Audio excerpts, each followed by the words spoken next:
En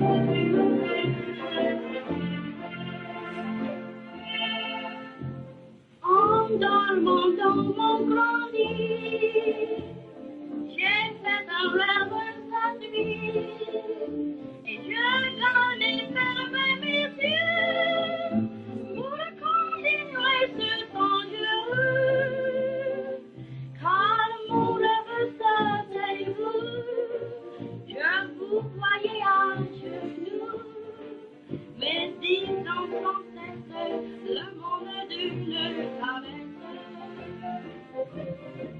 Et dans vos yeux j'ai compris que votre caresse est puis, ainsi que votre âme pour le regard d'une femme. Et vous avez voulu poser pour mieux me briser sur la rue à Danvers.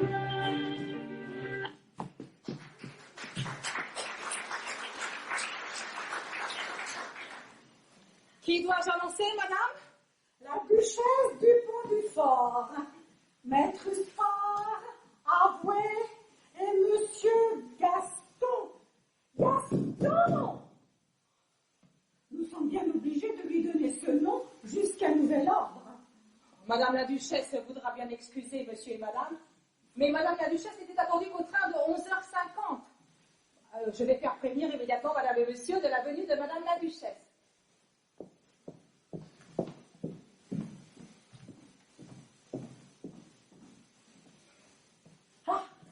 Mon petit Gaston, je suis follement heureuse. J'étais sûre que vous étiez le fils d'une excellente famille. Ne vous laissez pas emporter par l'enthousiasme. N'oubliez pas qu'en plus de ces Renaud, nous avons encore 5 familles possibles. Ah non, maître, quelque chose me dit que Gaston va reconnaître ce Renaud pour les siens, qu'il va retrouver dans cette maison l'atmosphère de son passé. Quelque chose me dit que c'est ici qu'il va retrouver sa mémoire.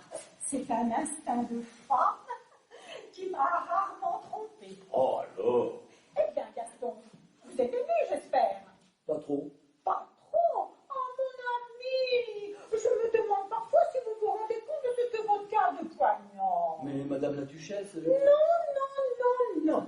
Rien de ce que vous pourrez me dire ne m'ôtera mon idée de la tête. Vous ne vous rendez pas compte? Allons, avouez que vous ne vous rendez pas compte. Peut-être pas très bien, madame la duchesse. Vous êtes tout au moins un charmant garçon, et qui sait reconnaître ses erreurs, cela je ne cesse de le répéter. Il n'en demeure pas moins que votre insouciance, votre désinvolture sont extrêmement blâmables, n'est-ce pas, Uspar? Mon Dieu! Si.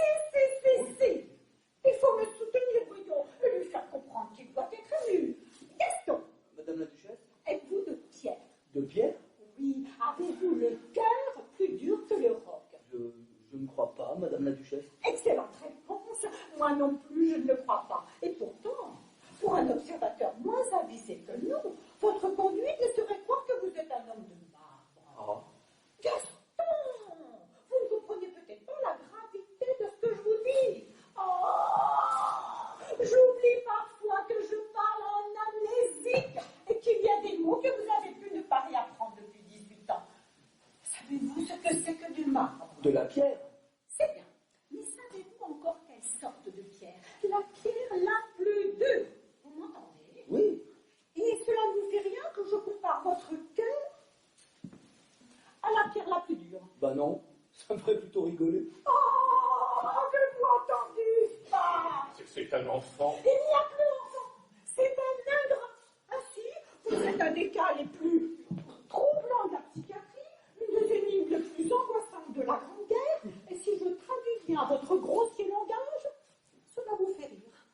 Vous êtes, comme l'a dit très justement un journaliste de talent, le sotin inconnu vivant. Et cela vous fait rire. Comment le trouvez-vous, Uspar? Lui-même, indifférent. Indifférent. C'est le mot. Je l'avais sur le bout de la langue et je ne pouvais pas le dire. Indifférent. C'est tout à fait cela. C'est pourtant son sort qui se joue, que diable. Ce n'est pas nous qui avons perdu la mémoire. Ce n'est pas nous qui recherchons notre famille. N'est-ce pas, Eustache? Certainement non. Alors? Vous avez encore des illusions d'une foi neuve. Voilà des années qu'il oppose cette inertie à toutes nos tentatives. Il est impardonnable de ne pas reconnaître le mal que mon neveu se donne pour lui. Si vous saviez avec quel admirable dévouement il le soigne, quel cœur il met à cette tâche. J'espère qu'avant de partir, il vous a confié l'événement. Le docteur Gillin n'était pas à l'asile lorsque je suis passé prendre les dossiers de Gaston. Que me dites-vous, maître? Vous n'avez pas vu mon petit Albert avant votre départ? Vous ne savez donc pas la nouvelle? Quelle nouvelle? Il a réussi à le faire parler dans son délire. Ah, il n'a pas dit grand-chose. Il a dit foutriquet. Foutriquet? Foutriquet, oui. Vous me direz que ce n'est pas grand-chose. Mais ce qu'il y a d'intéressant, c'est que c'est un mot qu'éveillé personne ne lui a jamais entendu prononcer. Un mot que personne ne se rappelle avoir prononcé devant lui. Un mot qui a donc toutes les chances d'appartenir à son passé. Foutriquet. Foutriquet, c'est un très petit indice, certes, mais c'est déjà quelque chose. Son passé n'est plus un trou noir. Et qui sait si ce Foutriquet-là ne nous mettra pas sur la voie. Foutriquet, le surnom d'un ami, peut-être un juron familier, que sais-je. Nous avons au moins une petite base maintenant. Foutriquet. Foutriquet. Quand Albert est venu m'annoncer ce résultat inespéré, il m'a crié en entrant « Tante, mon malade a dit un mot de son passé, c'est un juron !» Je tremblais, mon cher. J'appréhendais une ordure. Un garçon qui a l'air si charmant. Je serais désolé qu'il soit d'extraction basse. Si le gaillard retrouve la mémoire pour nous dire qu'avant la guerre, il était ouvrier maçon. Mais quelque chose me dit le contraire. Je suis une romanesque, mon cher. Quelque chose me dit que le malade de mon neveu était un homme extrêmement connu. J'aimerais un auteur dramatique, un grand auteur dramatique. Un homme très connu, c'est peu probable. On l'aurait déjà reconnu. Oh, maître, vous êtes cruel. Vous détruisez un bon rêve. Mais c'est tout de même un homme de race. Cela, j'en suis sûre. Ce qu'il faut pour qu'il retrouve son passé, c'est le replonger dans l'atmosphère même de ce passé. De là à décider de le conduire chez les 4 ou 5 familles qui ont donné les preuves les plus troublantes, il n'y avait qu'un pas. Quand je pense que du temps du docteur Bouffon, les familles venaient en vrac tous les lundis à l'asile, le voyaient quelques minutes chacune et s'en retournaient par le premier train. Gaston, mon ami, comme c'est émouvant, n'est-ce pas, de se dire que derrière cette porte-là, il y a peut-être une mère, une maman qui cherche son petit garçon, un vieux père qui se prépare à vous tendre les bras. Vous savez, j'en ai tellement vu de vieilles bonnes femmes qui se trompaient et m'embrassaient avec leur nez humide, de vieillards en erreur qui me frottaient à leur barbe. Imaginez un homme avec près de 400 familles, Madame la Duchesse. 400 familles acharnées à le chérir. C'est beaucoup. Mais de petits enfants, les bambinos qui attendent leur papa. Oserez-vous me dire que vous n'avez pas envie de les embrasser, ces mignons, de les faire sauter sur vos genoux? Ce serait mal commode, Madame la Duchesse. Les plus jeunes doivent avoir une vingtaine d'années. Oh, n'est-ce pas? Il éprouve le besoin de profaner les choses les plus saintes. Des enfants. Des enfants, j'en aurais en ce moment. Des petits, des vrais. Si on m'avait laissé vivre. Vous savez bien que c'était impossible. Pourquoi? Parce que je ne me rappelais rien avant ce soir de printemps 1918 où l'on m'a découvert dans une gare de triage. Exactement, hélas. Cela fait peur aux gens qu'un homme puisse vivre sans passé. Déjà, les enfants trouvés sont mal vus, mes enfants. On a eu le temps de leur inculquer quelques petites notions, mais un homme fait, qui avait à peine de pays, pas de ville natale, pas de tradition, pas de nom, foutre. Quel scandale! Mon petit Gaston, on voit que vous n'étiez pas un garçon très bien élevé, et je vous ai déjà interdit d'employer ce mot. Scandale? Non, l'autre. Pas de casier judiciaire non plus. Y pensez-vous, madame la duchesse? Et si j'avais déjà tué 3 hommes? Rassurez-vous, quelque chose qui ne peut me tromper me dit à moi que vous étiez un garçon très bien élevé. C'est une maigre référence pour savoir si j'ai rien fait de mal. J'ai dû chasser. Les garçons bien élevés chassent. Espérons aussi que j'étais un chasseur dont tout le monde riait et que je n'ai pas atteint 3 bêtes. Ah, mon cher, il faut beaucoup d'amitié pour vous écouter sans rire. Vos scrupules sont exagérés. J'étais si tranquille à l'asile. Je m'étais habitué à moi, je me connaissais bien. Puis voilà qu'il faut me quitter. Trouver un autre moi et l'endosser comme une vieille veste. Une minute, ma petite, avant d'introduire vos maîtres. Gaston, voulez-vous vous retirer une minute au jardin? Nous vous ferons appeler. Bien, madame la duchesse. Oh, et puis dites-moi, ne m'appelez plus madame la duchesse. C'était le bon du temps où vous n'étiez que le malade de mon neveu. C'est entendu. Allez, et n'essayez pas de regarder par le trou de la serrure. Je ne suis pas pressé, j'en ai déjà vu 387. Délicieux garçon. Ah, mère, quand je pense que le docteur Bonfant l'employait à bêcher des salades, je frémis. Vous pouvez faire entrer vos maîtres, ma petite. Je suis terriblement émue, mon cher. J'ai l'impression d'entreprendre une lutte sans merci contre la fatalité, contre la mort, contre toutes les forces obscures du monde. Je me suis vêtue de noir. J'ai pensé que c'était le plus indiqué. Vous voyez, je vous l'avais dit, il n'est pas là. Nous lui avons simplement dit de s'éloigner un instant, madame. Permettez-moi de me présenter. Georges Renaud, ma mère et ma femme. Lucien Huspard, je suis l'avoué des intérêts matériels du malade.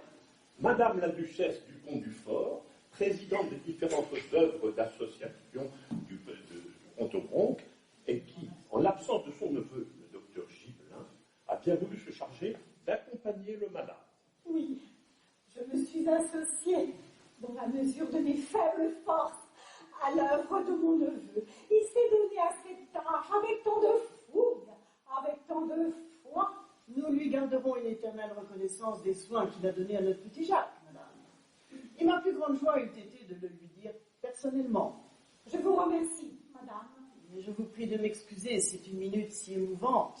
Je vous comprends tellement, madame. Songez, madame, quelle peut être en effet notre impatience. Voilà plus de 2 ans déjà que nous sommes allés à l'asile pour la première fois. Et malgré nos réclamations incessantes, il nous a fallu attendre jusqu'à aujourd'hui pour obtenir cette seconde entrevue. Les dossiers étaient en si grand nombre, monsieur. Songez qu'il y a eu en France 400 000 disparus, 400 000 familles, et bien peu qui acceptent de renoncer à l'espoir. Voyez-moi. Oui, mais 2 ans, monsieur. Et encore, si vous saviez dans quelles circonstances on nous l'a montré alors. Le malade est passé près de nous dans une bousculade, sans que nous puissions même l'approcher. Nous étions près de 40 ans. Oh, nous nous sommes obstinés. Mon fils, rappelé par ses affaires, a dû repartir. Mais nous sommes restés à l'hôtel avec ma belle-fille dans l'espoir d'arriver à le revoir. À force d'argent, un gardien nous a ménagé une entrevue de quelques minutes, malheureusement sans résultat. Une autre fois, ma belle-fille a pu prendre la place d'une lingère qui était tombée malade. Elle l'a vu tout un après-midi, mais sans rien pouvoir lui dire, n'ayant jamais eu l'occasion d'être seule avec lui. Comme c'est romanesque. Et si on vous avait démasqué, vous savez coudre au moins. Oui, madame. Et vous n'avez jamais pu être seule avec lui. Non, madame, jamais. Ce que je ne m'explique pas, étant donné les preuves que nous vous avons apportées, c'est qu'on puisse hésiter encore entre plusieurs familles. C'est extraordinaire, oui, mais songez que d'après nos derniers recoupements, qui furent extrêmement minutieux, nous avons encore, savez-vous, 5 familles dont les chances sont sensiblement égales. 5 familles, monsieur? Ce n'est pas possible. Si,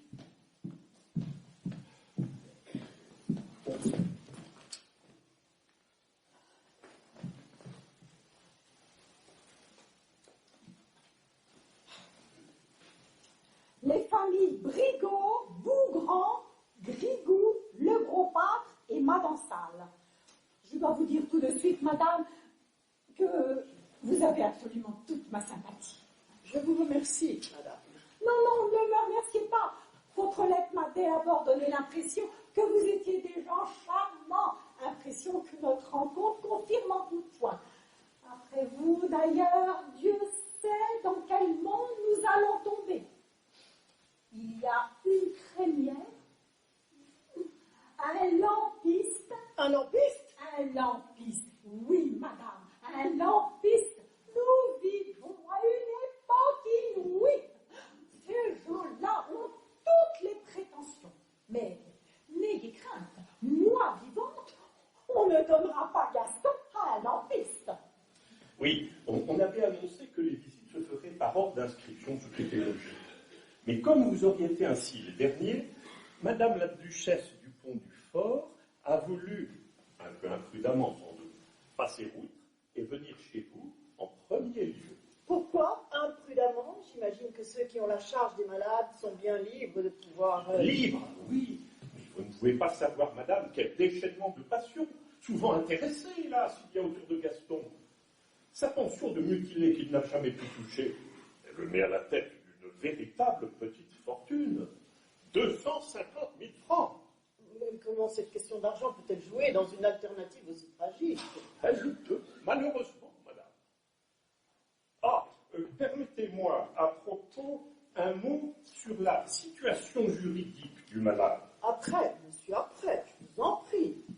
Maître Sport a un code à la place du cœur, mais comme il est très gentil, il fallait nous chercher Gaston tout de suite.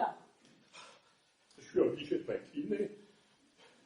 Je vous demande seulement de ne pas jurer, de ne pas vous jeter à sa rencontre. Ces expériences qui se sont renouvelées. Tant de fois, le mettre dans un état nerveux extrêmement pénible.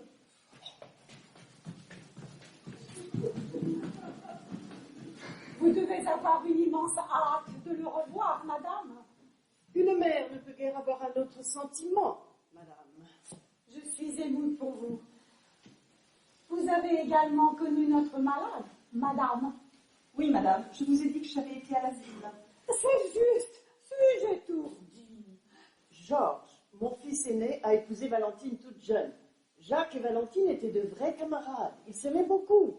N'est-ce pas, Georges? Beaucoup, mère. L'épouse d'un frère, c'est presque une sœur, n'est-ce pas, madame? Certainement, madame. Vous devez être follement heureuse de le revoir, madame. Très heureuse, comme une sœur. Je suis une grande romanesque. J'avais rêvé, vous le dirais-je, qu'une femme qui l'aurait passionnément aimé serait là pour le reconnaître et échanger avec lui un baiser d'amour. Le premier au sortir de cette tombe. Je vois que cela ne sera pas.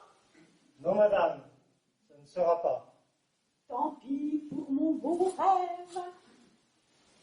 Mais, comme Maître Sport est long, votre parc est si grand et il est un peu myope. Je gage qu'il s'est perdu. Pourquoi me regardez-vous ainsi? Vous n'allez pas ressortir toutes nos vieilles histoires. En vous pardonnant, j'ai tout effacé. Alors cessez de me jeter un coup d'œil à chaque phrase de cette vieille toquée. Bonne petite Valentine. Regarde, Georges, comme elle est toute émue. C'est bien de se souvenir comme cela de notre petit Jacques. N'est-ce pas, Georges? Oui, mère. Ah, le voilà. J'en étais sûre, vous ne l'avez pas trouvé. Si, je ne vais pas vous être dérangé. Qu'est-ce à dire? Que fait-il? Il était en arrêt devant une statue. Une diane chasseresse avec un banc circulaire au fond du parc. Oui, tenez, on l'aperçoit d'ici. Eh bien, qu'est-ce que cela prouve? C'est passionnant, mon cher. Je ne sais pas, je crois me souvenir qu'il aimait beaucoup cette statue, ce banc. C'est passionnant. Nous brûlons, nous brûlons. Vous m'étonnez, ma petite Valentine. Ce coin du parc faisait partie de l'ancienne propriété de M. Dubanton. Nous avions déjà acheté cette parcelle, c'est vrai, du temps de Jacques, mais nous n'avons abattu le mur qu'après la guerre. Je ne sais pas, madame, vous devez avoir raison. Et il avait l'air si drôle en arrêt devant cette statue que je n'ai pas vous être dérangé avant de venir vous demander si ce détail pouvait être significatif. Puisqu'il ne l'est pas, je vais le chercher. C'est sur ce banc que vous vous rencontriez? Je ne sais pas ce que vous voulez dire. Madame, malgré votre légitime émotion, je vous conjure de rester impassible. Comptez sur moi, madame. Ah, c'est bien lui. C'est bien lui. Gaston, essayez de ne rien penser. Laissez-vous aller, sans chercher, sans faire d'efforts. Regardez bien tous les visages.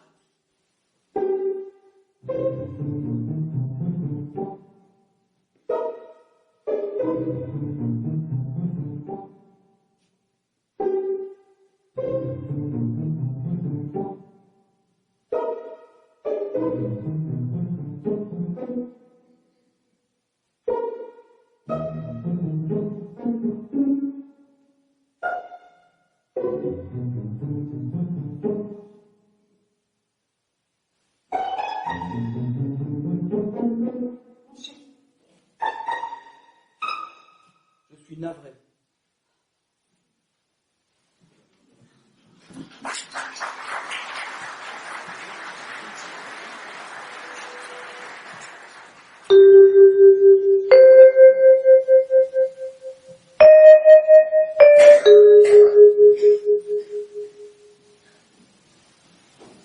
Pardon, je vous précède.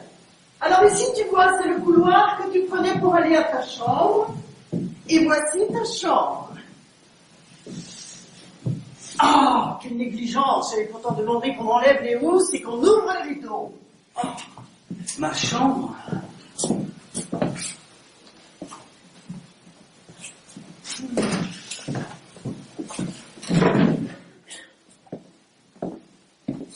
C'est lui? Oui, c'est toi, à 7 ans. Je me voyais blond et timide. Tu étais châtain très foncé. Tu joues au football toute la journée, tu casses les pieds. Tiens, regarde ce que j'ai fait descendre du grenier. Qu'est-ce que c'est? C'est la main de l'oncle Gustave et ce sont tes jouets. Mes jouets? Oh, j'ai eu des jouets moi aussi, c'est pourtant vrai. Je ne savais plus que j'avais des jouets. Tiens, ton lance-pierre. Un lance-pierre? Ça n'a pas l'air d'être un lance-pierre pour rire. Oh, tu des petits oiseaux avec cela, mon Dieu. Tu es un vrai monstre. Et tu sais, tu ne te contentais pas des oiseaux du jardin. J'avais une volière avec des oiseaux de prix. Une fois tu es entré dedans, tu les as tous abattus. Des oiseaux? Des petits oiseaux? Oui, oui. Quel âge avais-je? 7 ans, 9 ans, peut-être. Non, c'est pas moi. Mais si, mais si. Mais non, au contraire, à 7 ans, j'allais dans le jardin avec des nids de pain. Et j'appelais les moineaux pour qu'ils viennent picorer dans ma main. Il est malheureux, mais tu leur aurais tordu le cou. Et le chien auquel il a cassé la patte avec une pierre. Et la souris qui le promenait au bout d'une ficelle. Et les écureuils, les belettes, et puis toi. On a tué, mon Dieu, de ces petites bêtes. Tu faisais empailler les plus belles. Il y en a toute une collection là-haut, il faudra que je te les fasse descendre. Alors, voilà tes couteaux, tes carabines, première carabine, tes gyroscopes. Mais il n'y a pas de polichinelle, d'arche de Noé? Tout petit, tu n'as plus voulu que des jouets scientifiques. Je ne me vois pas du tout comme ça, enfant. Et il avait un ami, ce petit garçon? Mais, naturellement. Tu avais beaucoup de camarades. Oui, mais pas les camarades, un ami. Celui avec lequel je préférais sortir. Celui à qui je racontais tout. Tu ne préférais personne, tu sais. Votre fils n'avait donc pas d'amis? C'est dommage. Je vous avouerai même que c'est de cet ami imaginaire que j'espérais recevoir la mémoire. C'est-à-dire, un ami, tu en as eu un, que tu aimais beaucoup. Tu l'as même gardé jusqu'à tes 17 ans. Nous ne t'en reparlions pas parce que c'est une histoire si pénible. Il est mort? Non, non, il n'est pas mort. Vous vous êtes quittés, vous vous êtes fâchés. Définitivement. Définitivement? À 17 ans? Et vous avez su le motif de cette brouille? Vaguement, vaguement. Et ni votre frère ni ce garçon ont cherché à se revoir depuis. Tu oublies qu'il y a eu la guerre. Et puis, tu sais, voilà, vous vous étiez disputés pour une chose futile, vous vous étiez même battus comme des garçons de cet âge. Et sans le vouloir, sans doute, tu as eu un geste brutal, malheureux surtout. Tu l'as poussé du haut d'un escalier, en tombant, il a été atteint à la colonne vertébrale. Alors on a dû le garder très longtemps dans le plâtre, et depuis il est resté infirme. Tu comprends maintenant comme il aurait été difficile, pénible, même pour toi, d'essayer de le revoir. Je comprends. Et ça s'est passé où, cette dispute? Au collège, dans sa maison? Non, ici. Mais ne parlons pas d'une chose aussi affreuse, une de celles qu'il vaut mieux ne pas te rappeler, Jacques. Si j'en retrouve une, il faut que je les retrouve toutes. Un passé ne se vend pas au détail. Où nous battions-nous? Nous n'avons pas su exactement. Tu sais, c'est une domestique qui a raconté la scène. C'est pas une scène courante. J'imagine qu'elle a dû la raconter avec beaucoup de détails. Il a fait un faux pas. Qui sait? Tu ne l'as peut-être même pas poussé. Alors, si ce n'était qu'un accident de cette sorte, pourquoi n'ai-je pas été lui tenir compagnie chaque jour dans sa chambre? Tu sais, chacun a donné son interprétation. La malignité publique s'en est mêlée. Quel domestique nous avez vu? As-tu besoin de savoir ce détail? D'abord, cette fille n'est plus à la maison. Il y en a sûrement d'autres qui étaient là à cette époque. Je les interrogerai. J'espère bien que tu ne vas pas aller ajouter foi à des commérages de cuisine. Ah, ils t'en diront de belles, bien sûr, les domestiques, si tu les interroges. Tu sais ce que c'est que ces gens-là? Monsieur, je suis sûr que vous devez me comprendre, vous. Eh bien, pour une histoire de jeunes gens, vous avez échangé des coups. Tu sais comme on est vif à cet âge. Non, pas vous. Cette domestique est encore ici, n'est-ce pas? Vous avez menti tout à l'heure. Oui, elle est encore là. Appelez-la, s'il vous plaît, monsieur. Pourquoi hésiter? Vous savez bien que je la retrouverai, que je l'interrogerai un jour ou l'autre. Mais c'est si bête, si affreusement bête. Je suis pas là pour apprendre quelque chose d'agréable. Et puis, si ce détail était celui qui peut me rendre ma mémoire, vous n'avez pas le droit de me le cacher. Puisque tu le veux, je l'appelle. Mais tu trembles, Jacques. Tu ne vas pas être malade, au moins. Je tremble? Tu sens peut-être quelque chose qui s'éclaire en ce moment en toi? Non. Rien que la nuit. La nuit la plus obscure. Pourquoi trembles-tu, alors? C'est bête, mais entre des milliers de souvenirs possibles, c'était justement le souvenir d'un ami que j'appelais avec le plus de tendresse.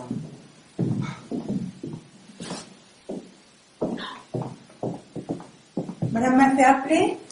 Monsieur Jacques voudrait vous parler, Juliette. À moi? Oui, je voudrais vous interroger sur ce malheureux accident de Marcel Grandchamp dont vous avez été témoin. Vous savez la vérité, ma fille? Vous savez aussi que si Monsieur Jacques était violent, il ne pouvait avoir une pensée criminelle. Ne lui dites rien, s'il vous plaît. Comment a commencé cette dispute?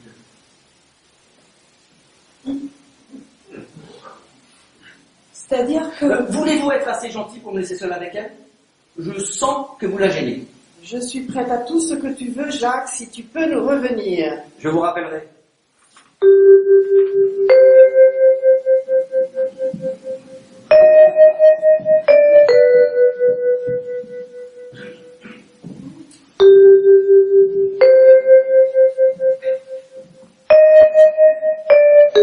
Asseyez-vous.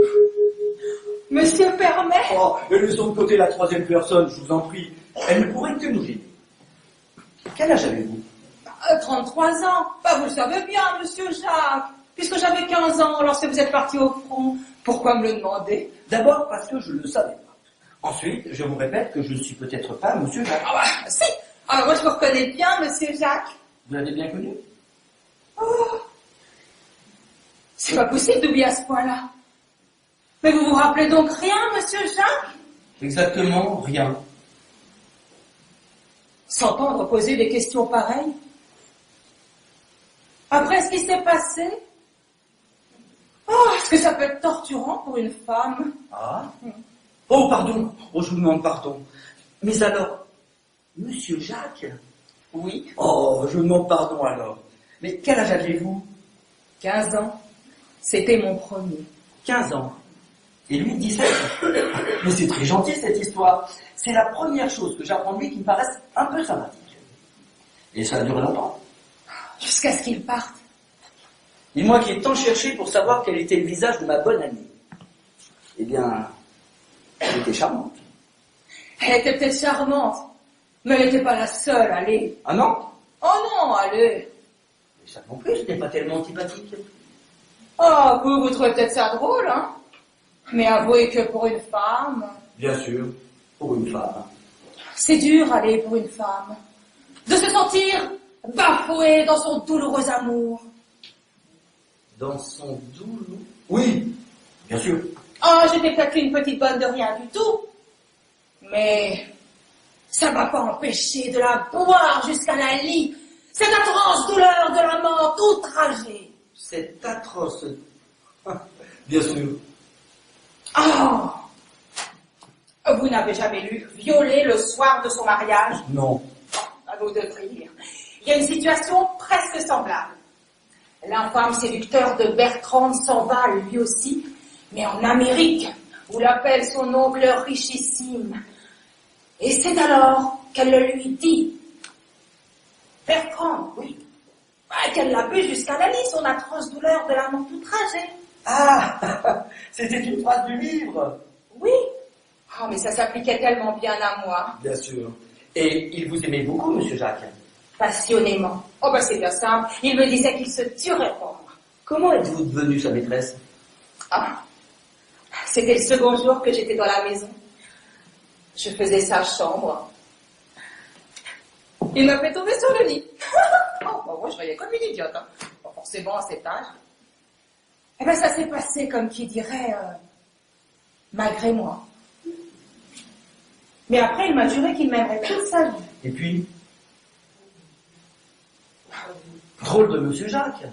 Pourquoi drôle? Pour rien.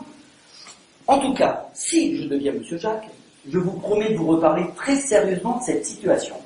Je ne demande pas de réparation. Je suis mariée maintenant, moi. Tout de même, tout de même. Bon, revenons à cette horrible histoire qui serait si agréable de ne pas savoir et qu'il faut que j'apprenne de bout en bout. La bataille avec monsieur Marcel. Oui. Vous étiez présent? Ah bah bien sûr que j'étais présente. Vous avez assisté à la naissance de leur dispute. Ah bah bien sûr. Alors, vous allez pouvoir me dire pour quelle étrange folie ils se sont battus aussi sauvagement. Ah, comment une étrange folie? Bah, c'est pour moi qu'ils se sont battus. C'est pour vous? Eh ben oui, c'est pour moi. Ça vous étonne? C'est pour vous. Ah ben bien sûr, c'est pour moi. Bon. J'étais la maîtresse de monsieur Jacques. Bon, je vous le dis à vous, faut bien que vous le sachiez, mais pas de gaffe. Hein. Ouais, je ne tiens pas à perdre la place pour une histoire d'il y a 20 ans. Alors, j'étais la maîtresse de monsieur Jacques. Il faut bien le dire, monsieur Marcel tournait un peu autour de moi. Et alors? Un jour qu'il essayait de m'embrasser derrière la porte. Enfin, je me laissais pas faire, hein, mais bon, vous savez ce que c'est qu'un garçon quand il a 100 têtes. Et ben, juste à ce moment-là, monsieur Jacques est sorti de sa chambre. Il nous a vus. Alors, il a sauté sur monsieur Marcel, qui a riposté, ils se sont battus, ils ont roulé par terre. Ils ont tous les deux roulé en luttant? Ah non, c'est monsieur Jacques qui a réussi à se relever et qui a traîné monsieur Marcel. Et puis? Et puis il l'a poussé, pardi, en lui criant « Tiens, petit salaud, ça t'apprendra à embrasser les poules des autres !» Voilà. Ah, c'était quelqu'un, monsieur Jacques. Et c'était son ami? Oh ben pensez, depuis l'âge de 6 ans qu'ils allaient à l'école ensemble. Depuis l'âge de 6 ans. Oh ben oui, c'est terrible, mais qu'est-ce que vous voulez? L'amour, oh, c'est plus fort que tout. L'amour, bien sûr. L'amour. Je vous remercie, mademoiselle.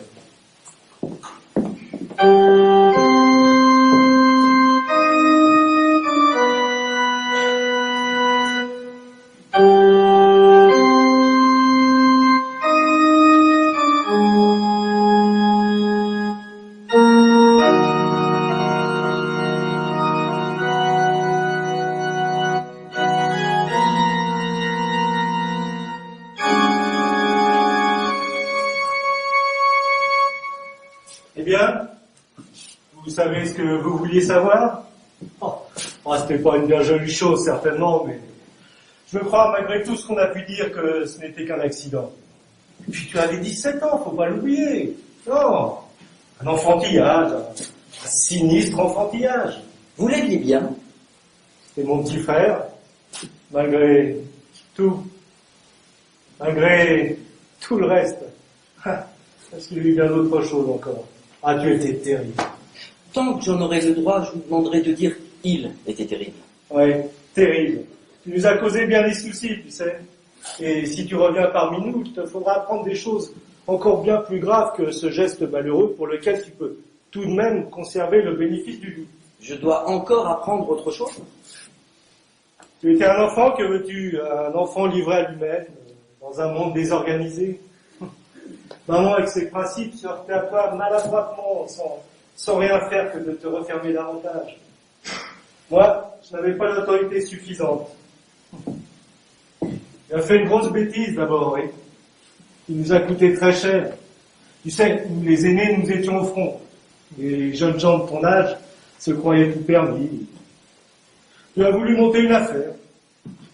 En avais-tu seulement l'intention ou n'était-ce qu'un prétexte pour exécuter tes desseins? Toi seul pourras nous le dire si tu recouvres complètement la mémoire. Jouait-il que tu as demandé une vieille dame, tu l'avais ensorcelée, oui c'est le mot, ensorcelée. Tu lui as fait donner une grosse somme d'argent, près de 500 000 francs.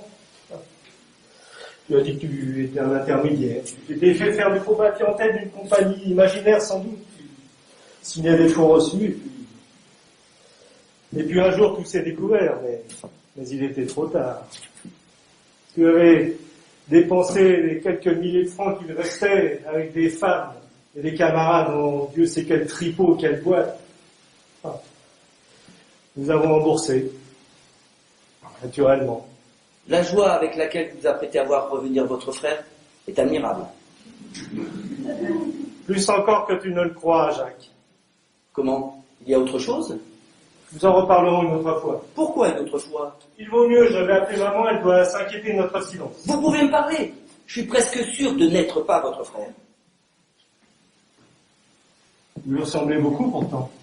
C'est son visage, mais comme si une tourmente était passée par lui. 18 ans. Le vôtre aussi sans doute.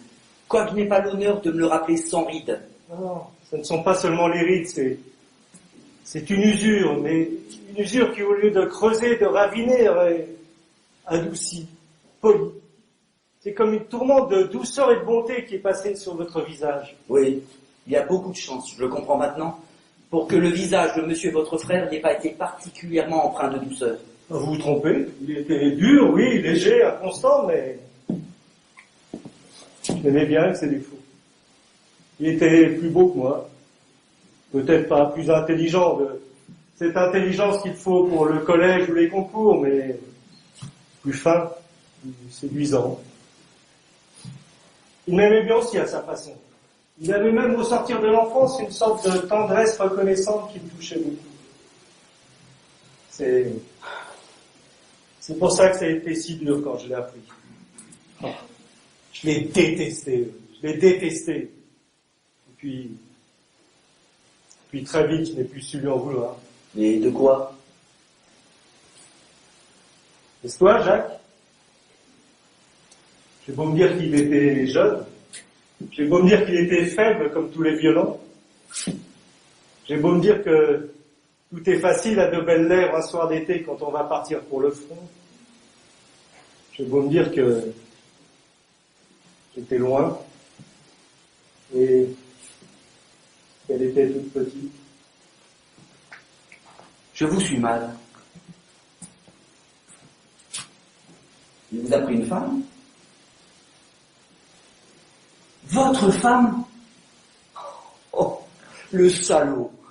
C'est peut-être vous. C'est Georges que vous appelez? Oui. Georges. Excusez-moi. Oui. Depuis qui vient de venir. Oh, c'est d'une audace. J'ai déjà pas de mémoire, alors les devinettes. Tante Louise, mon cher. Oui, Tante Louise. Tante Louise. Et c'est une audace. Ah, tu peux m'en croire, parce qu'il s'est passé. Mais j'espère bien que tu me feras le plaisir de ne pas la revoir si elle tentait de t'approcher malgré nous. Elle s'est conduite d'une façon. Oh, et puis d'ailleurs, tu ne le veux pas. Oh, mais quelqu'un de la famille que tu détestais, mon petit. Tu avais pour lui une véritable haine. Justifiée, je dois le reconnaître. C'est ton cousin Jules. J'ai donc une véritable haine que je ne savais pas. Oh, Jules? Mais tu ne sais pas ce qu'il t'a fait, le petit misérable? Il t'a dénoncé au concours général parce que tu avais une table de logarithme. Ah, c'est vrai, il faut bien que je te raconte toutes ces histoires. Tu serais capable de leur faire bonne figure à tous ces gens. Toi qui ne te souviens de rien. Et Gérard Dubuc, qui viendra sûrement te faire des sucreries. Pour pouvoir rentrer à la compagnie filière où tu avais beaucoup plus de chances que lui d'être pris à cause de ton oncle, il t'a fait éliminer en te calomniant près de la direction. Mais oui, nous avons su plus tard que c'était lui. Oh, mais j'espère bien que tu fermeras la porte. Comme à certains autres, que je te dirai, et qui t'ont trahi ignoblement. Comme c'est plein de choses agréables, un passé. En revanche, quoiqu'elle soit un peu répugnante depuis qu'elle est paralytique, la pauvre, il faudra bien embrasser la chère Madame Bucon, elle t'a vu naître. Ça me paraît pas une raison suffisante. Et puis c'est elle qui t'a soigné pendant ta pneumonie, quand j'étais malade en même temps que toi. Elle t'a sauvé, mon petit. Mais c'est vrai, il y a aussi la reconnaissance. Ah mais je ne pensais plus à celle-là. Des obligations, des haines, des blessures. Qu'est-ce que je croyais donc que c'était des souvenirs? C'est juste, j'oubliais, des remords. J'ai un passé complet maintenant.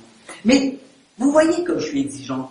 J'aurais préféré un modèle avec quelques joies, un petit enthousiasme aussi, si c'était possible. Vous n'avez rien à m'offrir?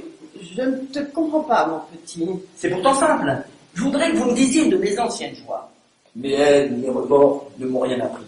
Donnez-moi une joie de votre fils, que je vois comment elle sonne en moi. Oh, ce n'est pas difficile, tes joies, tu en as eu beaucoup, tu sais. Tu as été tellement gâté. Eh bien, j'en voudrais une. Bon, mais c'est agaçant, quand il faut se rappeler comme ça, d'un coup, on ne sait que choisir. Dites au hasard. Ah mais tiens, quand tu avais 12 ans... Une joie d'homme. Les autres sont trop loin. C'est que tes joies d'homme, tu ne me les disais pas beaucoup. Tu sais, un grand garçon. Tu sortais tellement, comme tous les grands garçons. Vous étiez les rois à cette époque, alors tu allais dans les bars, aux courses. Tu avais des joies avec tes camarades, mais avec moi... Vous ne m'avez jamais vu joyeux devant vous? Mais tu penses bien que si. Tiens, le jour de tes derniers prix, non, je me rappelle... pas les prix. Plus tard. Entre le moment où j'ai posé mes livres de classe et celui où on m'a mis un fusil entre les mains. Pendant ces quelques mois qui devaient être, sans que je m'en doute, toute ma vie d'homme. Je cherche. Mais tu faisais tellement l'homme.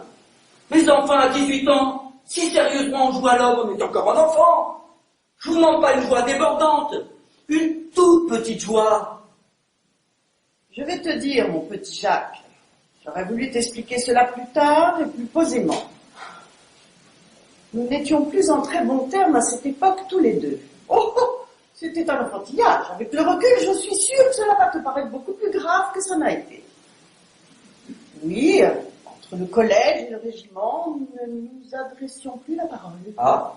Oh oui, on compte des bêtises, tu sais. Et ça a duré longtemps, cette dispute? Presque un an. Fichtre! Et qui avait commencé?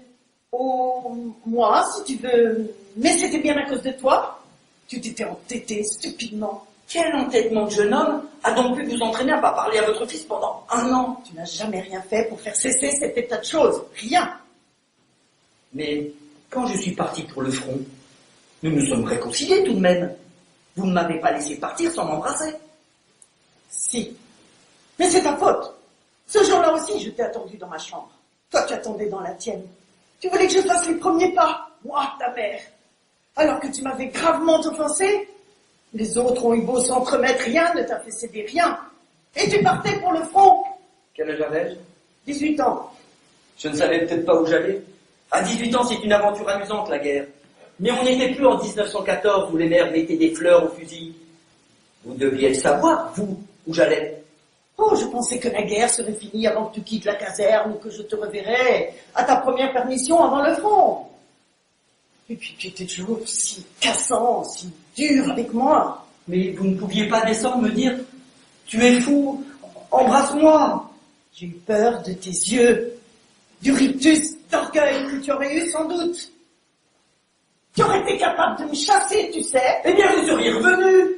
Vous auriez pleuré à ma porte. Vous auriez supplié. Vous seriez mis à genoux pour que cette chose ne soit pas et je vous embrasse avant de partir. Ah, c'est mal de ne pas vous être mis à genoux. Mais une mère, Jacques. J'avais 18 ans et on m'envoyait mourir. J'ai un peu honte de vous dire ça. Mais j'ai beau être brutal, m'enfermer dans mon jeune orgueil imbécile. Vous auriez dû vous mettre à genoux et me demander pardon. Pardon de quoi? Mais je n'avais rien fait, moi. Et qu'est-ce que j'avais fait, moi, pour que cet infranchissable fossé se creuse entre nous? Ah, tu t'étais mis dans la tête d'épouser une petite couturière que tu avais trouvée Dieu sait où et qui refusait sans doute de devenir ta maîtresse. Le mariage n'est pas une amourette. Bien sûr, c'était une bêtise. Mais ma classe allait être appelée dans quelques mois. Vous le saviez? Et si cette bêtise était la seule qui m'était donnée de faire? Mais on ne pensait pas que tu allais mourir. Et puis, je ne t'ai pas tout dit. Tu sais ce que tu m'as crié en plein visage, avec ta bouche toute tordue, ta main levée sur moi, ta mère? Je te déteste, voilà ce que tu m'as crié. Comprends-tu maintenant pourquoi je suis restée dans ma chambre, en espérant que tu monterais? Et je suis mort à 18 ans, sans avoir eu ma petite joie, sous prétexte que c'était une bêtise. Et sans que vous m'ayez parlé, j'ai été couché sur le dos toute une nuit avec ma blessure à l'épaule. Et j'étais 2 fois plus seul que les autres, qui appelaient leur mère. C'est vrai, je vous déteste. Mais Jacques, qu'est-ce que tu as? Je ne suis pas Jacques Renaud. Je ne reconnais rien ici de ce qu'il était à lui. Si vous voulez me faire plaisir, pas seulement me faire plaisir, me faire du bien, vous me permettriez de retourner à l'asile. Mais Jacques! Et puis m'appelez-vous Jacques? Il a fait trop de choses, ce Jacques. Gaston, c'est bien. Quoi que ce ne soit personne, je sais qui c'est. Mais ce Jacques, dont le nom est déjà entouré de tant de cadavres d'oiseaux, ce Jacques qui a trompé, meurtri, qui s'en est allé tout seul à la guerre sans personne à son train, ce Jacques qui n'a même pas aimé, il me fait peur! Mais enfin, mon petit! Allez-vous-en, je ne suis pas votre petit. Ah, tu me parles comme autrefois! Je n'ai pas d'autre foi. Je vous parle comme aujourd'hui. Allez-vous-en! C'est bien, Jacques. Mais quand les autres t'auront prouvé que je suis ta mère, il faudra bien que tu viennes me demander pardon.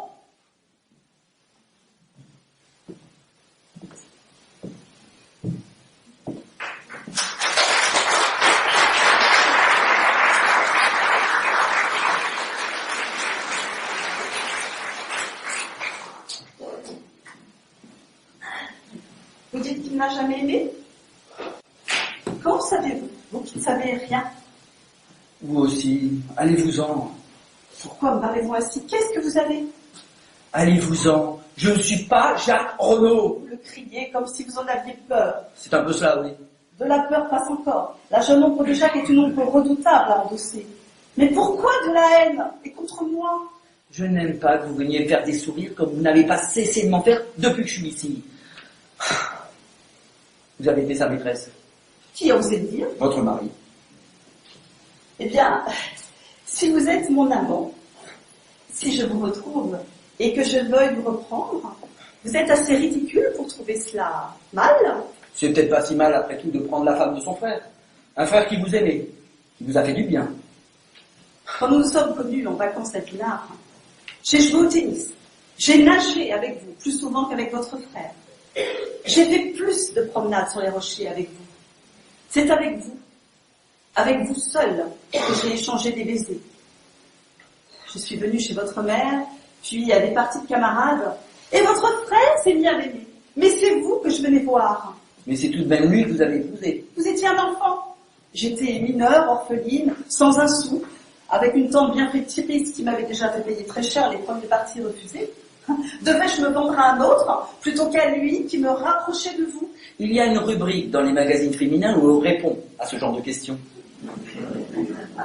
Je suis devenue votre maîtresse au retour de notre voyage de noces. Ah, nous avons tout de même attendu un peu. Un peu. 2 mois. 2 horribles mois. Puis nous avons eu 3 ans bien à nous, car la guerre a éclaté tout de suite et Georges est parti le 4 août. Et après ces 17 ans, Jacques! Je ne suis pas Jacques Renaud. Regardez-moi bien. Je vous regarde bien, vous êtes charmant, mais je ne suis pas Jacques Renaud. Je ne suis rien pour vous. Vous en êtes sûr? Rien. Alors vous ne retrouverez jamais votre mémoire. J'en arrive à le souhaiter. Pourquoi ne retrouverai-je jamais la mémoire? Vous ne vous souvenez même pas des jours que vous avez vus il y a 2 ans. 2 ans? Une lingère, Une lingère en remplacement. Une lingère en remplacement? Qui vous a raconté ça? Personne. J'avais, avec l'approbation de ma belle-mère d'ailleurs, j'avais adopté cette personnalité pour vous approcher plus librement. Regardez-moi bien, homme sans mémoire. C'était vous, la lingère, qui n'était restée qu'un jour? C'était moi. Et vous ne m'avez rien dit ce jour-là? Je n'ai rien voulu dire avant. J'espérais, vous voyez comme je crois à l'amour, en votre amour. J'espérais qu'en me prenant, vous retrouveriez votre mémoire. Et après? Après, comme j'allais vous dire, rappelez-vous, nous avons été surpris. Ah, l'économe. L'économe, oui. Mais vous n'avez pas crié partout, vous m'aviez reconnu. Je n'ai crié, mais nous étions 50 à le faire. Mais c'est vrai, tout le monde me reconnaît. Ça ne prouve en rien que je suis Jacques Renaud. Vous vous en êtes tout de même bien souvenu de votre lingère et de son gros paquet de draps. Bien sûr que je m'en suis souvenu. À part mon amnésie, j'ai beaucoup de mémoire. Vous voulez la reprendre dans vos bras, votre lingère? Attendons de savoir si je suis Jacques Renaud. Et si vous êtes Jacques Renaud? Si je suis Jacques Renaud, je ne la reprendrai pour rien au monde dans mes bras. Je ne veux pas être l'amant de la femme de mon frère. Mais vous l'avez déjà été. Oh, il y a si longtemps, j'étais si malheureux depuis. Non, je suis lavé de ma jeunesse. Vous oubliez votre lingère. Si vous êtes Jacques Renaud, c'était il y a 2 ans que vous avez été l'amant de la femme de votre frère. Vous, bien vous, pas un lointain petit jeune homme. Je ne suis pas Jacques Renaud. Écoute Jacques, il faut pourtant que tu renonces à la merveilleuse simplicité de ta vie d'amnésique. Il faut pourtant que tu t'acceptes. Accepte-toi et accepte-moi, Jacques. Si j'y suis obligé par quelques preuves, il faudra bien que je m'accepte. Mais je ne vous accepterai pas. Je ne prendrai pas la femme de mon frère. Quand laisseras-tu tes grands mots? Tu vas voir. Maintenant que tu vas être un homme, aucun de tes nouveaux problèmes ne sera assez simple pour que tu puisses le résumer dans une formule. Tu m'as prise à lui, oui, mais le premier, il m'a prise à toi, simplement parce qu'il avait été un homme, maître de ses actes avant toi. Puis il n'y a pas de vous. Je ne tiens pas à avoir dépouillé une vieille dame, violé des bonnes. Quelle bonne. Un autre détail.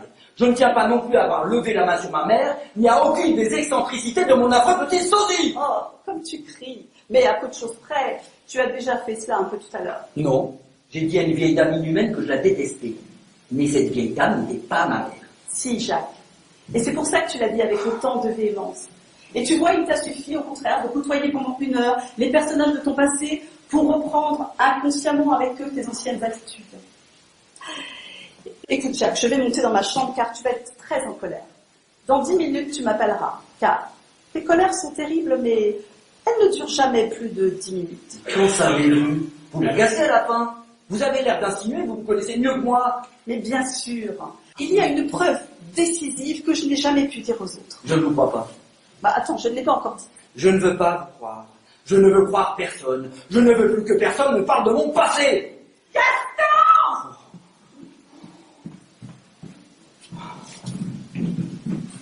Gaston, c'est épouvantable! Des gens viennent d'arriver, furieux et tonitruants. C'est une de vos familles. J'ai été obligée de les recevoir. Ils m'ont couvert d'insultes. Je comprends maintenant que j'ai été follement imprudente de ne pas suivre l'ordre d'inscription que nous avions annoncé par voie de presse. Ces gens-là se croient frustrés. Ils vont faire un scandale. Nous accuser de Dieu sait quoi. Je suis sûr, madame, que personne n'oserait vous suspecter. Mais vous ne comprenez point que ces 250 000 francs les aveuglent. Ils parlent de favoritisme, de passe-droit. De là à prétendre que mon petit Albert touche la forte somme de la famille à laquelle il attribue Gaston, il n'y a qu'un pas. Madame, je demande pardon à madame la duchesse, mais voici d'autres personnes qui réclament Maître Uspar ou madame la duchesse. Leur nom. Ils m'ont donné cette carte que je ne me permettais pas de présenter à madame, vu qu'elle est commerciale. Beurre, œufs, fromage. Maison Bougrand.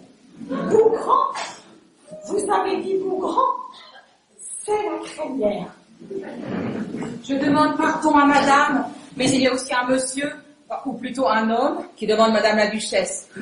Vu sa tenue, je dois dire à madame que je n'ai pas osé l'introduire. Son nom. Le gros pâtre ou madame Salle? Le gros pâtre, madame la duchesse. Le gros pâtre, c'est l'ampiste. Introduisez-le avec beaucoup d'égard. Ils sont venus tous ensemble par le même train. Je parie que les Madinsins vont suivre. Je vais tâcher de les faire patienter. Moi, j'existe, moi. Ton lot va être beaucoup plus simple si tu veux bien m'écouter 1 minute seulement, Jacques. Veux-tu l'écouter? Je vous écoute. Eh bien, je ne t'ai jamais venu, n'est-ce pas? Tu as une cicatrice. Une toute petite cicatrice qu'aucun des médecins qui t'ont examiné n'a découverte, j'en suis sûre. À 2 cm sous l'omoplate gauche. C'est un coup d'épingle à chapeau. Je te l'ai donné un jour où j'ai cru que tu m'avais trompé.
Vous les posez autour du lit, madame la duchesse? Oui, oui, autour du lit. Quand on ouvre les yeux, il les voit tous en même temps. Ah, ces petits animaux pouvaient le faire revenir à lui. Cela peut le frapper beaucoup. Oui, mais tant les traquer, monter sur les arbres à des hauteurs vertigineuses pour mettre de la glu sur les branches. Mettez-en un sur l'oreiller, là, tout près de lui. Sur l'oreiller, là. Oui, oui. Sur l'oreiller. Madame la duchesse ne craint pas qu'il ait peur en s'éveillant de voir cette bestiole si près de son visage? N'ayez crainte. Excellente la peur dans son cas, mon petit. Excellente. Ah, je ne vous cacherai pas, madame, que je suis dévorée d'inquiétude. J'ai pu calmer ces gens hier soir en leur disant qu'Uspar et mon petit Albert seraient ici ce matin à la première heure. Mais qui sait si nous arriverons à nous en débarrasser sans dégâts? Les familles présumées de...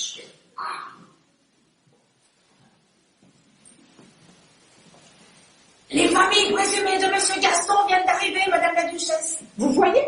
Je leur avais dit 9h, ils sont là à 9h moins 5. Ce sont des gens que rien ne fera céder. Où les avez-vous introduits, Juliette? Dans le grand salon, Madame. Ils sont autant qu'hier. C'est bien l'idée de paysans de venir en groupe pour mieux se défendre.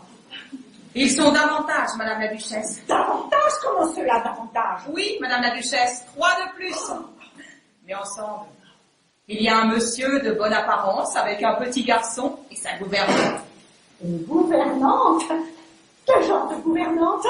Anglais, Madame la Duchesse? Ce sont les madons sales des gens que je crois charmants. C'est la branche anglaise de la famille qui réclame Gaston. C'est touchant, n'est-ce pas, de venir d'aussi loin rechercher un des siens. Vous ne trouvez pas? Priez ces personnes de patienter quelques minutes, ma petite dame. Mais ces gens-là ne vont pas nous le reprendre avant qu'il ait parlé, n'est-ce pas, madame? N'ayez crainte, l'épreuve a commencé par vous et il faudra, qu'il le veuille ou non, que nous l'examinions régulièrement. Mais croyez que j'ai le cœur brisé comme vous par tout ce que cette épreuve peut avoir de douloureux et de torturant. Oh, mais c'est ravissant cette peau d'écureuil. Comment se fait-il qu'on n'ait jamais pensé à en faire des manteaux? Je ne sais pas. Ça doit être trop petit. Attention, monsieur, à bouger. Ah, ne nous montrons surtout pas. Ouvrez les rideaux. Qu'est-ce que c'est? Qu'est-ce que c'est, toutes ces bêtes? Qu'est-ce qu'elles veulent? Elles sont empaillées, monsieur. Ce sont les petites bêtes que monsieur s'amusait à tuer. Monsieur ne les reconnaît donc pas? Je n'ai jamais tué de bêtes. Que monsieur se rappelle les pièges d'acier qu'il choisissait longuement sur le catalogue de la manufacture d'armes et cycles de Saint-Étienne. Pour certaines, monsieur préférait se servir de la glu. Elle n'était pas encore morte quand il les trouvait? Généralement pas, monsieur. Monsieur les achevait avec son couteau de chasse. Monsieur était très adroit pour cela. Qu'est-ce qu'on peut faire pour des bêtes mortes? Bon, il ne faut pas que monsieur se peine à ce point, ce n'est pas bien grave, des bestioles. Et puis en somme, maintenant, c'est passé. C'est passé. Et même si j'étais assez puissant à présent pour rendre à jamais heureuse la race des petits animaux des bois, vous l'avez dit, c'est passé.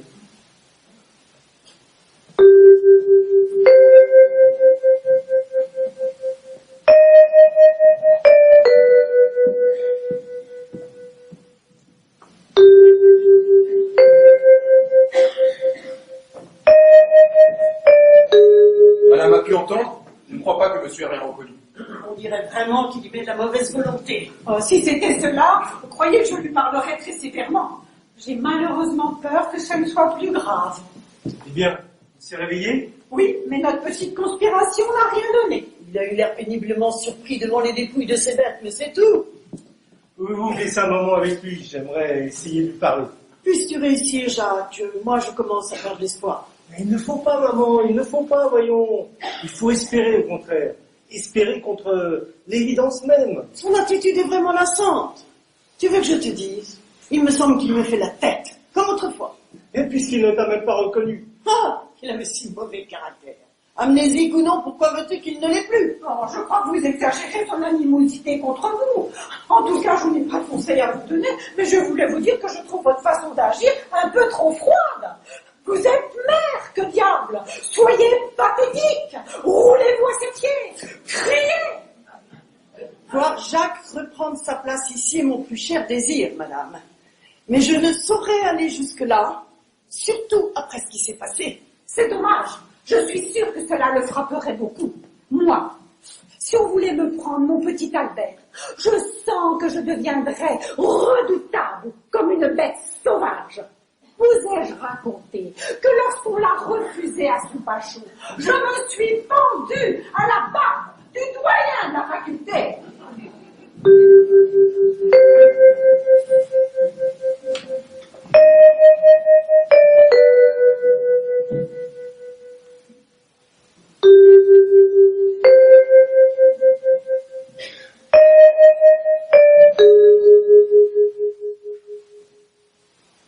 Je peux te parler, Jacques? Qui est là encore? J'avais demandé que personne ne vienne. Je ne peux donc pas me laver sans qu'on me harcèle de questions. Je te demande pardon, Jacques. Je sais bien qu'à la longue, nous t'agaçons avec nos histoires, mais ce que j'ai à te dire est important tout de même. Et si ça ne t'ennuie pas trop, j'aimerais bien que tu me permettes. Quelle saleté avez-vous encore trouvé dans le passé de votre frère pour me la coller sur les épaules? C'est pas une saleté, Jacques. Ce sont des réflexions, des réflexions que je voudrais te communiquer. Si tu le permets. Comprends? Sous prétexte qu'on est un honnête homme, qu'on l'a toujours été, et qu'on n'a jamais rien fait de mal. Ce qui n'est pas très difficile pour certains. On se croit tout permis. On parle du haut de sa sérénité, on fait des reproches, on se plaint. Je m'en veux pas d'hier. De quoi? et de tout ce que je t'ai raconté en exagérant, en posant victime de cette sorte de chantage que j'ai fait avec ma propre histoire. Non. Comprends, Jacques. J'ai bien réfléchi cette nuit. Ce qui s'est passé était horrible, bien sûr, mais vous étiez 2 enfants et vous aimiez peut-être avant. Et puis Adina, c'était plutôt avec toi qu'elle avait envie de se promener. Vous aimiez peut-être comme 2 pauvres gosses qui ne peuvent rien. Et je suis arrivé entre vous avec ma situation, mon âge, mes gros sabots. J'ai joué les fiancés sérieux. Sa tante a dû la pousser à accepter ma demande. Enfin, ce que j'ai pensé cette nuit, Jacques, c'est que tes reproches, je n'avais pas le droit de te les faire. Et que je les retire tous. Là. Comment avez-vous pu aimer à ce point cette petite fripouille, cette petite brute? C'était mon frère, que voulez-vous? Il n'a rien fait comme un frère. Il vous a volé, vous a trompé. Vous auriez haï votre meilleur ami si elle avait agi de la sorte. Non, un ami, c'est pas pareil. C'était mon frère. Et puis, comment pouvez-vous souhaiter le voir revenir, même changer, même vieilli, entre votre femme et vous? Qu'est-ce que vous voulez? Même si c'était un assassin, il fait partie de la famille. Sa place est dans la famille. Il fait partie de la famille. Sa place est dans la famille, comme c'est simple. Il se croyait bon, il ne l'est pas. Honnête, il ne l'est guère. Libre et seul au monde. Mais le monde est peuplé d'êtres auxquels il a donné des gages et qui l'attendent. Pourquoi êtes-vous venu me raconter votre histoire par-dessus le marché? Pourquoi êtes-vous venu me jeter votre affection au visage? Pour que ça soit plus simple encore, sans doute? Vous avez gagné. Enfin, Jacques, je ne comprends pas ces reproches. Je suis venu te dire cela péniblement, crois-moi, pour te faire un peu chaud, au contraire de la solitude que tu as dû découvrir autour de toi depuis hier soir. Cette solitude n'était pas ma pire ennemie.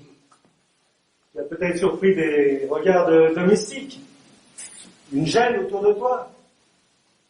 Il ne faut pas croire que personne ne t'aimait. Maman. Et enfin, surtout moi, je t'aimais bien. À part vous. Mais qu'est-ce que tu veux? Valentine, sans doute. Elle a été amoureuse de moi, c'est pas la même chose. Non, il y a que vous. Peut-être, oui. Pourquoi? Je ne peux arriver à comprendre pourquoi. Il n'a jamais rêvé d'un enfant, d'un garçon, d'un petit garçon qui aurait d'abord été avec toi, que tu promenais par la main, un ami assez faible, assez fragile pour avoir tout le temps envie de le protéger. J'étais tout petit quand votre père est mort. Tu avais 2 ans. Et vous? 14. Il a bien fallu que je m'occupe de toi. Tu étais si petit. Tu as toujours été si petit pour tout. Pour la dureté de maman, pour l'argent qu'on t'a donné trop facilement, trop tôt comme des imbéciles, pour la faiblesse à moi aussi, la maladresse. Mais cet orgueil et cette violence contre lesquels tu te débattais déjà depuis l'âge de 2 ans, c'était des monstres dont tu étais innocent, et dont c'était à nous de te protéger. Non seulement nous n'avons pas su le faire, mais nous t'avons accusé, et nous t'avons envoyé ça au front. Ah, avec ton fusil, ta boîte à masse, tes 2 musettes et ton sac, tu devais être un si petit soldat sur le quai de la gare. J'imagine que ceux qui avaient de grosses moustaches et l'air terrible étaient de tout petits soldats eux aussi, à qui on allait demander quelque chose au-dessus de leur force. Mais toi tu avais 18 ans, et en dehors des lots morts et de la vie décorative des conquérants, la première chose que les hommes allaient exiger de toi, c'est de nettoyer les tranchées avec un couteau de cuisine. Et après, donner la mort me paraît pour un jeune homme une excellente prise de contact avec la vie. Madame la Duchesse prie monsieur de bien vouloir venir la rejoindre dans le grand salon, dès que monsieur sera prêt. Je vous laisse. Mais s'il vous plaît, malgré tout ce qu'on a pu vous dire, ne le détestez pas trop, ce Jacques. Je crois que c'était surtout un pauvre petit. Maître d'hôtel. Monsieur?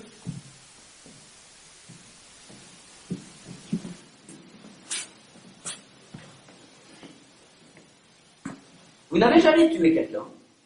Monsieur veut sans doute plaisanter. Monsieur pense bien que si j'avais tué quelqu'un, je ne serais plus au service de madame. Même pendant la guerre, un brusque tête-à-tête, en sautant dans un abri, pendant la seconde vague d'assaut. J'ai fait la guerre comme caporal d'habillement. Je dois dire à monsieur que dans l'intendance, nous avions assez peu d'occasions. Vous avez de la chance, maître d'hôtel. Parce que c'est une épouvantable sensation que d'être en train de tuer quelqu'un pour vivre. Monsieur le dit bien, épouvantable. Surtout pour la victime. Vous vous trompez, maître d'hôtel. Tout est affaire d'imagination. Et la victime a souvent beaucoup moins d'imagination que l'assassin. Parfois, elle n'est même qu'une ombre dans un songe de l'assassin. Dans ce cas, je comprends qu'elle souffre peu, monsieur. Mais l'assassin, lui, en revanche, a le privilège des deux souffrances.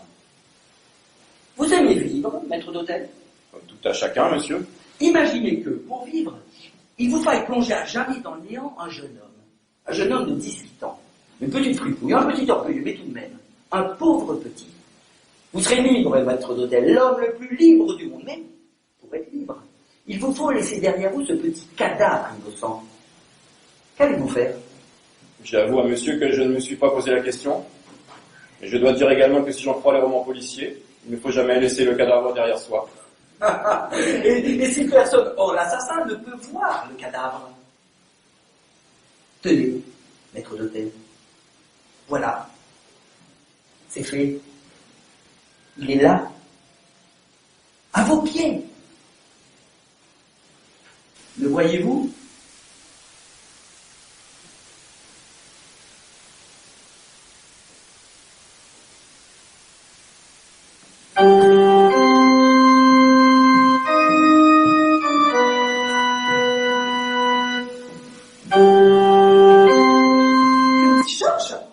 Encore rien dit. Je n'ai pas voulu rentrer dans ta chambre la première ce matin, mais je croyais qu'ils allaient m'appeler pour m'annoncer une bonne nouvelle. Pourquoi ne leur as-tu rien dit? Oh, mais enfin, ne me fais pas devenir folle. Cette cicatrice, tu l'as vue hier, dans la glace, j'en suis sûre. Je n'ai vu aucune cicatrice. Qu'est-ce que tu dis? Je dis que j'ai très attentivement regardé mon dos et je n'ai vu aucune cicatrice. Vous avez dû vous tromper. Je te déteste. Je te déteste. Je crois que cela vaut mieux. Mais est-ce que tu te rends compte seulement de ce que tu es en train de faire? Oui, je suis en train de refuser mon passé et ses personnages, moi compris. Vous êtes peut-être ma famille, mes amours, ma véridique histoire, oui. Et seulement voilà, vous ne me plaisez pas. Je vous refuse. Tu es fou? Tu es un monstre? On ne peut pas refuser son passé. On ne peut pas se refuser soi-même. Je suis sans doute le seul homme, c'est vrai, auquel le destin aura donné la possibilité d'accomplir ce rêve de chacun. Je suis un homme, et je peux être, si je le veux, aussi neuf qu'un enfant. C'est un privilège dont il serait criminel de ne pas user. Je vous refuse. Et mon amour à moi, qu'est-ce que tu en fais? Lui non plus, tu n'as pas la curiosité de le connaître? Je ne vois de lui en ce moment que la haine de vos yeux. C'est sans doute un visage de l'amour dont seul un amnésique peut s'étonner. Et si j'avais crié partout, que je la reconnais, moi, cette cicatrice? J'ai envisagé cette hypothèse. D'un point de vue légal, vous êtes ma belle-sœur. Vous prétendez ma maîtresse. Quel tribunal accepterait de prendre une décision aussi grave sur ce louche imbroglio d'alcool dont vous seul pouvez parler? C'est bien. Tu peux être fier. Mais ne crois pas que tout ton fatras d'amnésie mis à part, ta conduite soit bien surprenante pour un homme. Je suis même sûre que dans le fond, tu dois être assez faraud de ton geste. C'est tellement flatteur de refuser une femme qui vous a attendu si longtemps. Madame la duchesse du Pont du Port me prie de dire à monsieur qu'il se dépêche et qu'il veuille bien la rejoindre au plus tôt au grand salon, parce que les familles de monsieur s'impatientent. Tes familles, Jacques! C'est drôle, j'ai envie de rire. Parce qu'il y a une chose que tu oublies, c'est que si tu ne veux pas venir avec nous, il faudra que tu ailles avec elle, de gré ou de force. Allons, Jacques, tes familles s'impatientent. Viens, toi qui as si peur de ton passé. Viens voir ces têtes de petits bourgeois et de paysans. Viens te demander quel passé de calcul et d'avarice ils ont à te proposer. Allons, viens, Jacques, puisque tu ne nous veux pas. Tu te dois à tes autres familles maintenant. Non, je ne vais pas. Ah, et qu'est-ce que tu vas faire? M'en aller. Où? Quelle question, n'importe où. Ah, mais c'est un mot d'amnésique. Nous autres qui avons notre mémoire, nous savons que dans les gares, nous devons suivre une direction et que nous n'allons jamais plus loin que le prix de notre billet. C'est te dire si tu avais de l'argent, le monde s'ouvrira à toi, mais tu n'as pas un sou en poche. Qu'est-ce que tu vas faire? Déjouer vos calculs, partir à pied, à travers champs. Tu te sens donc si libre maintenant que tu t'es débarrassé de nous? Mais pour les gendarmes, tu restes un fou, échappé d'un asile, on t'arrêtera. Je serai loin. Je marche très vite. Crois-tu que je ne donnerais pas l'alarme si tu faisais un pas hors de cette chambre? Même si tu devais me tuer pour gagner 1 heure de fuite, tu serais pris. Et ne crois pas qu'il n'y a que moi qui te traque et qui veut te garder, mais tous ces hommes, toutes ces femmes. Il faudra que tu appartiennes à quelqu'un, Jacques, ou que tu retournes dans ton asile. Eh bien, je retournerai dans mon asile. Tu oublies que j'y ai été lingère tout un jour dans ton asile, que je t'y ai vu bêchant bucoliquement des salades peut-être, mais aussi aidant à vider les pots, à faire la vaisselle, bousculé par des infirmiers à qui tu quémandais une pincée de tabac pour ta pipe. Ah, tu fais le fier avec nous, hein. Tu nous railles, tu nous parles mal, mais sans nous, tu n'es qu'un petit garçon impuissant qui n'a pas le droit de sortir tout seul et qui doit se cacher dans les cabinets pour fumer. Allez-vous-en maintenant. Il ne me reste pas le plus petit espoir. Vous avez joué votre rôle.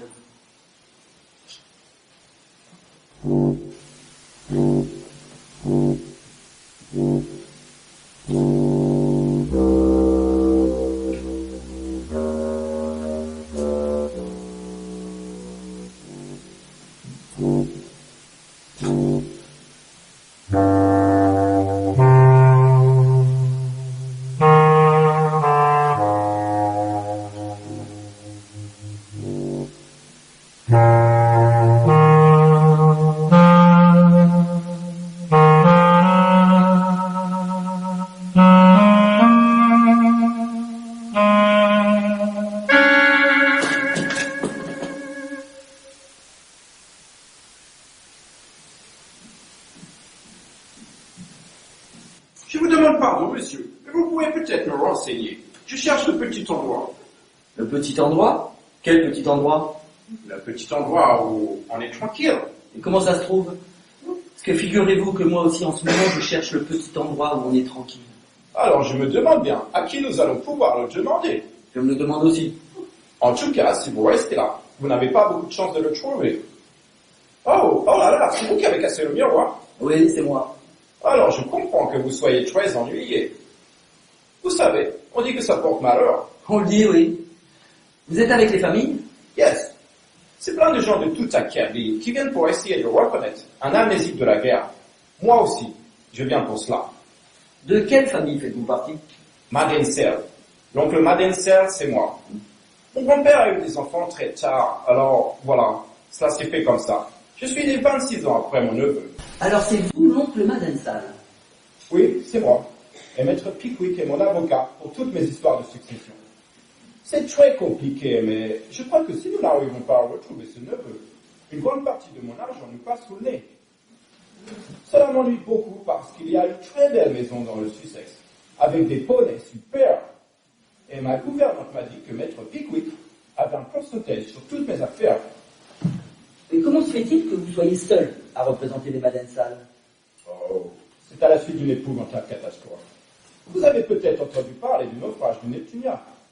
Eh bien, toute ma famille était partie dessus en croisière. Alors, tous vos parents sont morts? Vous savez, c'est pas très bien. C'est encore un très petit pays qui a la catastrophe. Après, je n'en suis même pas. Petit oncle Madensal, vous êtes un grand personnage, sans savoir. Vous pouvez me conduire auprès de Maître Pickwick? Voulez-vous prévenir la duchesse du Pont-du-Fort que j'ai une communication capitale? J'entends bien, capitale à lui faire. Qu'elle veut bien avoir l'obligeance de venir ici. Une communication capitale.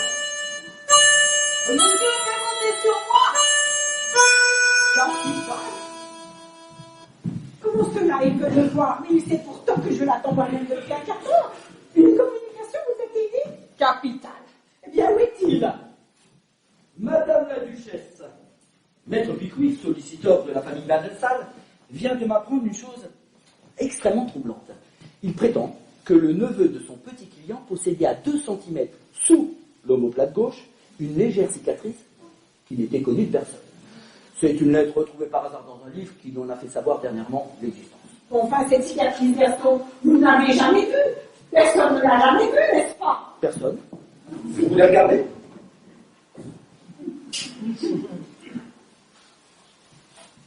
La voilà, mon Dieu, la voilà. Embrassez-moi, Gaston.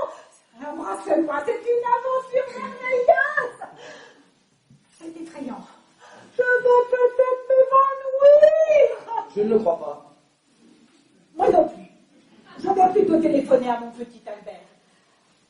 Mais dites-moi, monsieur Madansal, il y a une chose que je voudrais tant savoir.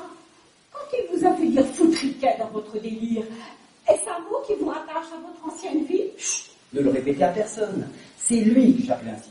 Oh, mon petit Albert! Cela ne fait rien. Je vous pardonne. Je comprends maintenant que c'était l'humour anglais. Mais pour ces Renaud, quel coup épouvantable! Comment leur annoncer cela? Je vous en charge. J'aurais quitté cette maison dans 5 minutes, sans les revoir. Vous n'avez même pas une commission pour eux? Non, pas de commission.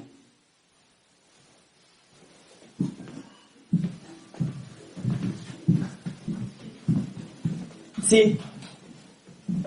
Pourtant, vous direz à Georges Renaud que l'ombre légère de son frère dort sûrement quelque part, dans une fosse commune en Allemagne, qu'il n'a jamais été qu'un enfant digne de tous les pardons, un enfant qu'il peut aimer sans crainte maintenant, de ne rien lire de laid sur son visage d'homme.